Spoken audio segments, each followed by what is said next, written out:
Where is God in suffering? I want to point out that the reasons for suffering vary among Christians, but many believe that suffering is the cause by our fallenness, if that's a word, in Eden, where sin became a barrier to relationship with God and where suffering, pain, and brokenness entered the world. So where is God in all of this?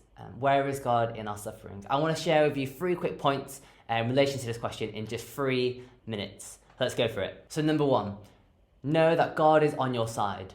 In 2 Corinthians 1:3-4, it calls God the one who comforts us in our suffering. When you ask the question, where is God in difficult situations? The answer is that God is with you. He is in all situations, including suffering. God isn't someone who just sits on the sidelines, but is actively involved. And he is close to you and can and will comfort you. And there are times that we all kind of have doubt, that we can't see where God is. But the most important thing is to pray, to keep praying. I pray that God will intervene and make things right. And that sounds really simple to do, but we often try to do things on our own, that we forget who God is and we kind of turn away from God and his power, when all we need to do is turn to him and hear his voice saying, I'm right here next to you. Point 2, Jesus experienced the full range of emotion, including suffering. He understands the suffering that we go through. And while that's helpful, it connects to us. It shows Jesus connecting with us. Jesus is willing to die and suffer on the cross for you and for me, for the stuff that we get wrong, and that gives us hope. No one in this world is exempt from suffering.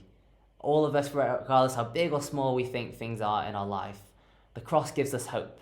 It gives us this idea of forgiveness and this reconciliation, the bringing together and connection to us and the Father. And it's a place for now where we can experience life in all its fullness, but also in the future, where Revelation says in 21:1-4, a place where there will be no more pain.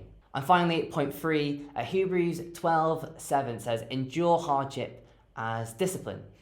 God is treating you as his children. And the experience of suffering is not something that comes from God. However, God can use your suffering to help develop your character and strengthen your faith. So just to be clear, I'm not saying that God gives us hardship and suffering, like COVID-19 or death or whatever it is, but God can use suffering as a form to shape our lives. It builds something for us. It endures our faith in difficult times. And when hardship comes, as it does for all of us, we can allow it to consume us, or we can allow it to form us. As Christians who face difficulty, the challenge is to develop our faith of resilience, compassion, and dependence on God's power.